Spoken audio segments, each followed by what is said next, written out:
कि how we have to write the answer and typical question I am taking here which are concern to the examination.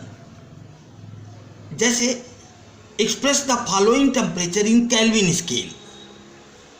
Question number 1, इसका answer क्या होगा?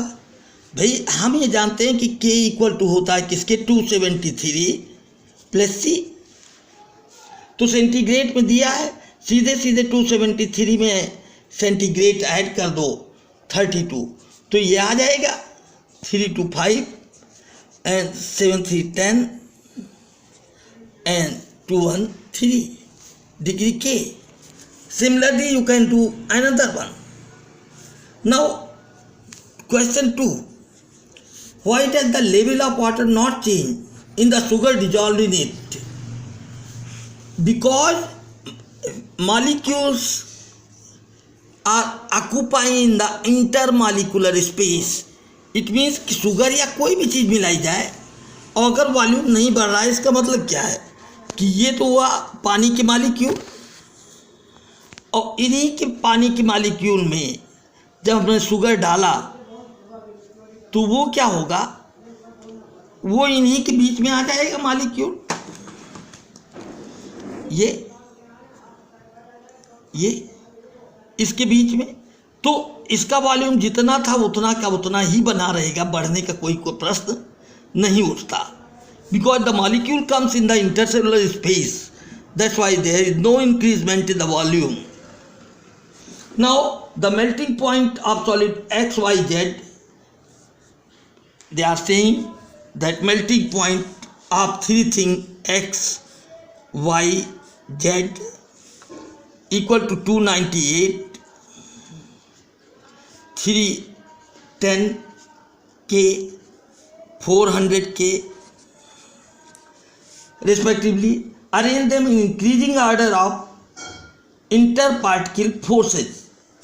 वो सीधी सी बात है, जिसको तुड़ाने के लिए ज़्यादा एनर्जी लगेगी उबालने में या वेपर स्टेज में बदलने के लिए, या जिसका बॉइलिंग पॉइंट ज़्यादा होगा, इसके मतलब मॉलिक्यूल के बीच अट्रैक्शन है. जब अट्रैक्शन होगा यानी जिसका बॉइलिंग पॉइंट अधिक क्यों आया, खूब गर्म करना पड़ेगा इनको उबालने के लिए. क्यों?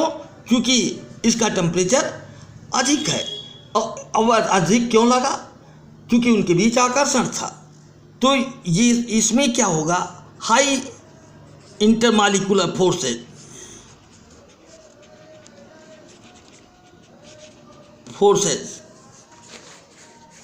और यहाँ पर हाईएस्ट तो ये आया 400 हाई इंटर मॉलिक्यूलर फोर्सेस, जिसमें भाई सबसे ज़्यादा टेम्परेचर होगा, उसी का अट्रैक्शन ज़्यादा होगा. क्योंकि मॉलिक्यूल का दूर होना यही तो बात है कि उसी को तो बॉइलिंग पॉइंट कहते हैं. अब 310 जिसका है, या इसमें लीस्ट इंटरमॉलिक्यूलर फोर्स होगा,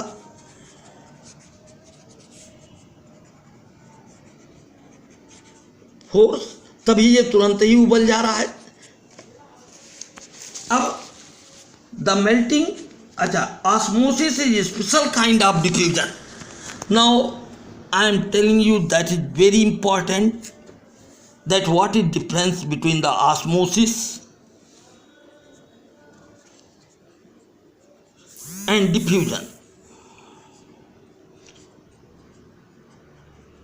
एक मन में कॉन्सेप्ट बना लीजिए कि जैसे सेंट है और कमरे में खोल दिया जाए और पूरा कमरा महकने लग जाए, ये तो डिफ्यूजन है.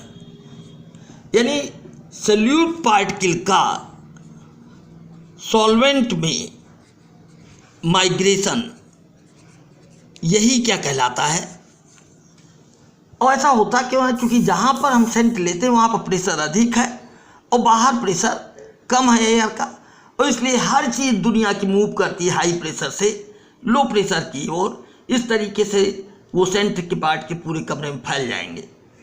यहाँ पर होता क्या है कि जैसे बचपन से पढ़ते आए कि ये पानी की टब है इसके अंदर थिसिल फनल लगाई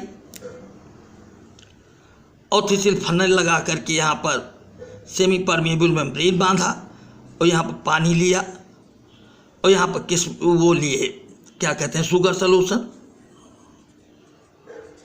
अब थोड़े देर के बाद होगा क्या कि इसकी लेवल बढ़ती चली जाएगी। क्यों?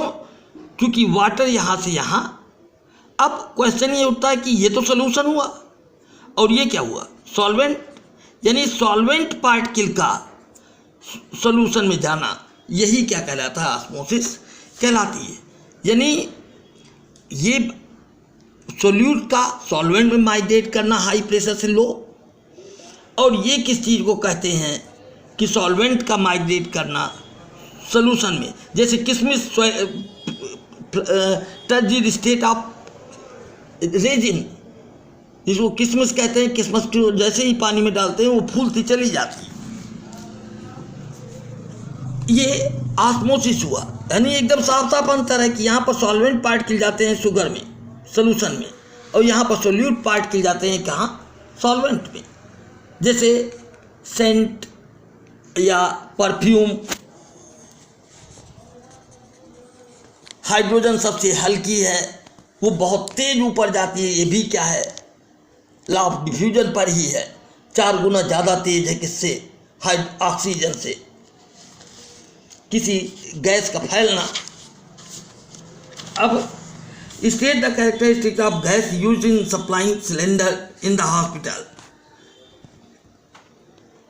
Now we must have to know the liquefied state we can keep. What will happen? The cylinder will blast. Oxygen mixture आता है वो भरा जाता है और उसी से ऑक्सीजन पैदा होती है धीरे धीरे। What solid metal? Its temperature remain the same. Give reason. बिल्कुल, जब कोई चीज़ मेल्ट करती है, मान लीजिए कि सॉलिड आइस है, क्वेश्चन 6 है, सॉलिड आइस है, ये मेल्ट करके अगर बना रही लिक्विड में, कब बनाएगी? जब इसको हीट दिया जाए। तो तब ये बनाने में भी तो कुछ एनर्जी लगेगी, उसको क्या कहेंगे? Latent heat of fusion. इसलिए क्या होता है कि टेम्परेचर नहीं बढ़ता, बस केवल स्टेट बदल जाती है, चाहे लाख हीट उसको क्यों ना देते चले जाएं, है ना। यही कारण है, क्योंकि लेटेंट हीट पर टेम्परेचर नहीं बढ़ता, बस स्टेट बदल जाती है, यानी वो चीज़ सॉलिड से लिक्विड बन गई।